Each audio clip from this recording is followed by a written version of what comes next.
I still remember when the POCO X3 GT was released to the public. Most POCO fans didn't like the device simply because it was using an LCD display and a Dimensity chip, especially since the POCO F3 was close to the price of the X3 GT, all the while sporting a Snapdragon 870 chipset and an AMOLED display. But with the X4 GT, I feel like things have changed. For the better, of course. So if you're planning to buy a new phone with a budget under 20,000 pesos, and specifically for gaming, the X4 GT is something I would easily recommend. It still has everything the X3 GT has, such as the 5000 mAh battery, which is now 80 mAh bigger, and a fast 67-watt charger. However, POCO has upgraded the chipset from the Dimensity 1100 to the Dimensity 8100. For nerds out there, the new chip is 1 nanometer smaller, making it more efficient in terms of power consumption and heat management, but at the same time offering a nearly 20% boost in CPU and GPU performance, at least when you look at synthetic benchmarks. But all that translates to real-world performance. That's where this phone shines. I've played some of the most popular and graphically intensive games available at the moment, starting with Ni no Kuni. I left the game playing for more than half an hour and the phone got warm at best. No throttling or anything, just smooth 50 frames max settings gameplay all the way. Diablo Immortal, despite being the newest game out of the games I've tested, has no problem running on the X4 GT. But the biggest test of them all is Genshin Impact. With every possible setting at the highest, the X4 GT managed to give me a playable and enjoyable experience. I hardly noticed stars in the game, and with an average of 35 to 40 frames on a mobile phone playing Genshin Impact at max settings, that's a feat considering the price point of this device. But aside from the chipset, I also have to hand it to X4 GT's cooling management. POCO claims that the vapor chamber is 32% larger than last year's model, and surely it kept the phone warm at best regardless of the game I'm playing. So that's about it for the gaming performance. Now let's go to the software. The X4 GT is already running on Android 12 with MIUI 13 for POCO on top. Just like the device that came before it, MIUI on this one is silky smooth. There are just a few things worth pointing out though that need ironing. When you have Netflix in picture-in-picture mode, it makes the phone stutter, but when YouTube is in picture-in-picture mode, the problem doesn't exist. I also encountered some instances wherein the app would randomly hang and crash. Fortunately, it only happened twice on Facebook. Since then, everything has been working fine. However, I thought late notification arrival has been fixed on the latest MIUI 13, but apparently, it's not applicable to all MIUI 13 devices. The X4 GT still misses notifications, but only the apps that I seldom use like shopping apps.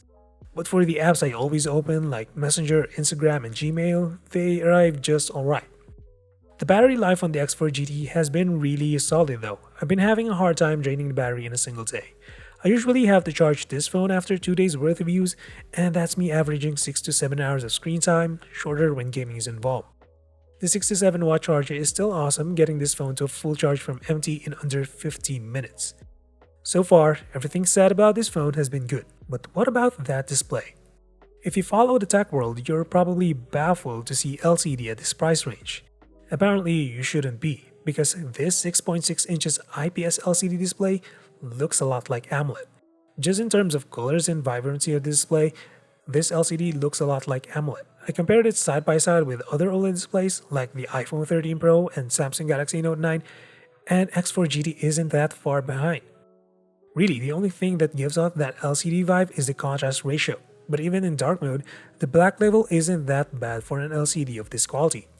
The peak brightness is now 650 nits thanks to HDR and Dolby Vision support, but the regular brightness you get is 500 nits, which is plenty enough to make the screen more than readable under direct sunlight. There's one thing POCO had to fix here though. While they did add Dolby Vision support, the playback is janky. So on Netflix, once you play any Dolby Vision video, you'll notice the playback lagging or stuttering consistently. Hopefully this gets fixed through software patches, but aside from the Dolby Vision support, everything plays back just fine. The refresh rate also gets a 24Hz bump from 120 to 144, although I doubt you'll be able to see the difference. On the audio side of things, the speakers did get quite of a downgrade. They're still stereo speakers, but POCO dropped the JBL branding. In comparison with last year's model, the speakers on the X4 GT are a little less fuller and louder, but it's still loud enough and good enough overall. Oh, and yes, there's now a headphone jack up top. And finally, we have the cameras. On paper, there is no change in the camera spec sheet. The X4 GT is still using a 64 megapixel Samsung main sensor, an 8 megapixel ultrawide from OmniVision, and a 2 megapixel macro. The selfie camera is still 16 megapixel with up to 1080p 60 frame support. Overall, the cameras are 6.5 out of 10. You need plenty of good lighting to get the best out of these cameras, but with the ultra-wide, it struggles to preserve details even outdoors. And if you want the best quality out of a zoom photo, I highly recommend using 64 megapixel mode rather than tapping on 2x on photo mode. The upgrade in sharpness and detail you get is just outstanding.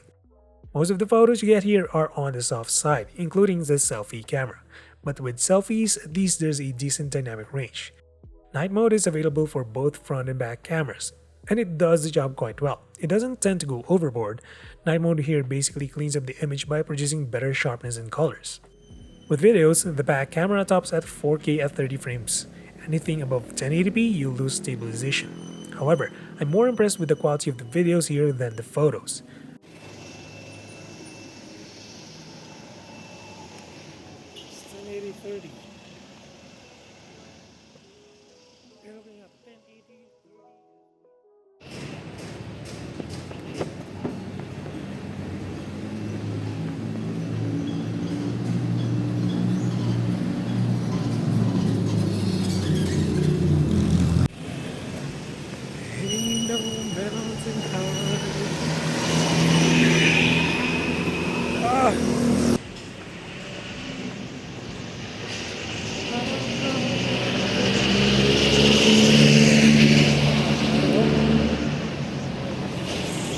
Made my life. But what you may find really useful in photos is the ability to tap and delete lines or people in an image. So if you go ahead and edit a photo, tap on AI, and from here you can replace the sky, add sticker, or reframe the photo. But with erase, you can easily remove lines and people to clean up your image. It's definitely not perfect, but with smaller targets, the AI most of the time gets the job done. Overall, the camera quality you get here is similar to previous Xiaomi or POCO devices. They do a decent job in good lighting, but once you go indoors, the sharpness, details, and colors start to fall apart. As for the rest of the phone, I appreciate POCO making the design of the X4 GT a bit more premium to the eye. It's still an all-plastic phone, but with the frosted finish in the back, it's hard to tell if this is plastic or glass. But on the other end, POCO had to ditch its water and dust resistance, and the front panel is protected with Gorilla Glass 5 instead of Victus. But overall, I like the offering of the X4 GT more than the X3 GT. It performs faster, it looks better, and it now comes with a headphone jack. That's it for this one. Drop a sub or like if you feel like supporting the channel, and as always, until the next one, stay safe.